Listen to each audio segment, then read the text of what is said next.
சற்றுமுன் கிடைத்திருக்கும் அண்மை செய்தி. ஒலியின் வேகத்தை விட 8 மடங்கு வேகத்தில் பயணிக்கும் ஏவுகணையை பரிசோதிக்கும் இந்தியா. உலகிற்கே சவால் விடும் இந்தியா. மேம்படுத்தப்பட்ட ஹைப்பர்சோனிக் ஏவுகணை சோதனையை இந்தியா நடத்துகிறது. விஷ்ணு திட்டத்தின் கீழ் தயாரிக்கப்பட்ட ஏவுகணை ஒலியை விட 8 மடங்கு வேகத்தில் பயணிக்கும் திறன் கொண்டதாகவும் உள்ளது. உலகிற்கே சவால் விடும் இந்தியா. இந்தியாவில் உள்ள தனியார் பாதுகாப்பு நிறுவனங்களுடன் இணைந்து DRDO புதிய ஏவுகணையை தயாரித்துள்ளது. முழுவதும் உள்நாட்டு தொழில்நுட்பத்தில் தயார் செய்யப்பட்ட நவீன ஹைப்பர்சோனிக் ஏவுகணை உலகிற்கே சவால் விடும் நிலையில் தயாரிக்கப்பட்டுள்ளது. அதிகபட்சமாக மணிக்கு 11,000 கிலோமீட்டர் வேகத்தில் பயணிக்கும் திறன் கொண்டது ஹைப்பர்சோனிக் ஏவுகணை.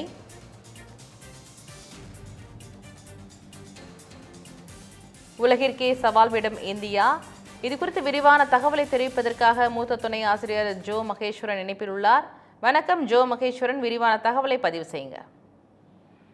பராசக்தி, பாதுகாப்பு துறையில் குறிப்பாக பாதுகாப்புத்துறை தளவாட உற்பத்தி துறையிலே இந்தியா இன்றைக்கு உலக அளவிலே தனித்தும் சிறந்தும் விளங்கி கொண்டிருக்கிறது. அதற்கு உதாரணமாக இந்தியாவிலேயே தயாரிக்கப்பட்ட பல்வேறு பாதுகாப்பு இராணுவ துறை சார்ந்த உபகரணங்கள் ஆபரேஷன் சிந்தூரிலே பயன்படுத்தப்பட்டதும் அதை வெற்றிகரமாக அவை செயல்பட்டதையும் நம்ம பார்க்க முடிஞ்சது. அதை தொடர்ந்து இந்தியாவினுடைய பாதுகாப்பு தளவாட ஏற்றுமதி என்பது 33% அதிகரித்திருக்கிறது. பல்வேறு நாடுகளும் இந்தியாவை அணுகி இருக்கிற சூழல்ல ஒலியை விட சவுண்ட் விட 8 மடங்கு வேகத்துல சென்று இலக்கை தாக்குகிற அதிநவீன சூப்பர்சானிக் ஏவுகணையை இந்தியா இன்றைக்கு விரைவில் சோதனை செய்ய இருக்கு. அதுல என்னன்னா ET-LDHCM என்று சொல்லுவாங்க.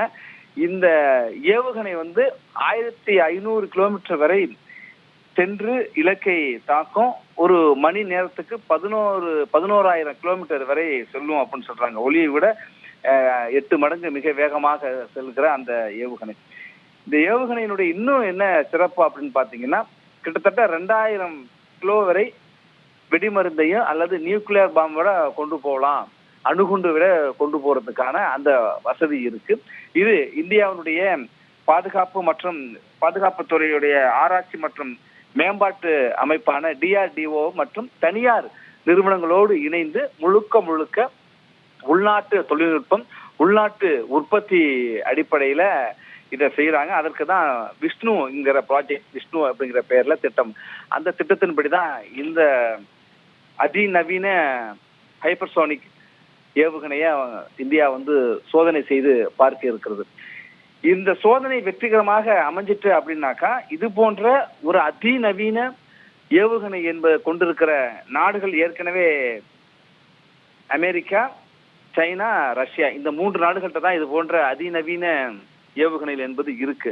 அதற்கு பிறகு 4வது நாடாக அந்த பட்டியலில் இந்தியா சேரும். ஏன்னா இன்றைக்கு இருக்கிற போர் சூழல் என்பது களத்தில் நேருக்கு நேர் சென்று துப்பாக்கியால் சுட்டுக் கொள்றது போல இருக்காது. நீங்க ஆபரேஷன் சிந்தூரும் பயங்கரவாதத்திற்கு எதிரான இந்தியாவுடைய நடவடிக்கையில எப்படி வான்வெளி தாக்குதலாவே முழுமையாக இருந்த ஒரு சூழல்ல, எல்லையில நமக்கு ஒரு பக்கம் பாகிஸ்தான் ஒரு நிரந்தர தலைவலியாக இருக்கு. அதே போல சைனாவும் இந்தியாவுடைய எல்லை பகுதியில் அதிக பகுதியை கிலோமீட்டர் பகிர்ந்து கொள்கிற ஒரு நாடாக இருக்கிறப்ப அவர்களுக்கான அச்சுறுத்தலும் நமக்கு இருக்கு.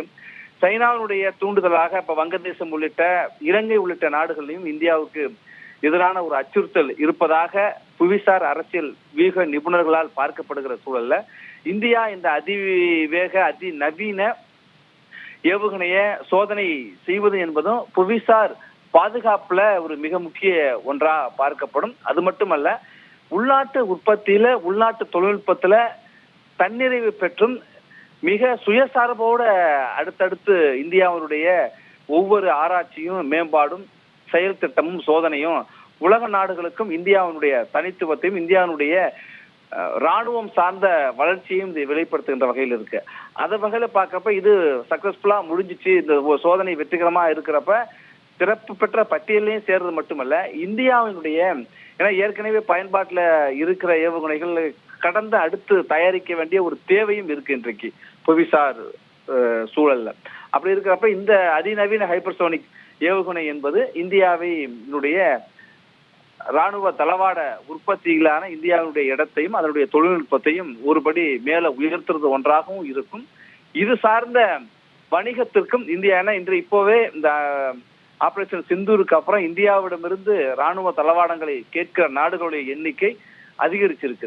நிறைய நாடுகள் இங்க கேட்டிருக்காங்க. அப்ப இதுவும் வந்துச்சுன்னா இந்த உலகளாவிய ராணுவ தளவாடங்களுடைய விற்பனையிலையும் இந்தியாவுக்கு ஒரு தனி இடம் கிடைக்கும். உள்நாட்டு பாதுகாப்பு, சர்வதேச வணிகம், புவிசார் அரசியல்ல இருக்கிற தங்களுடைய நம்முடைய நிலையை ஒருபடி உயர்த்து என்று பல்வேறு கோணங்களையும் இந்த சோதனை என்பது இந்தியாவிற்கு ஒரு பெரும் வாய்ப்பை, வெற்றியை கொடுக்கின்ற ஒன்றாக அமையும். பராசக்தி, தகவலுக்கு நன்றி ஜோ மகேஸ்வரன்.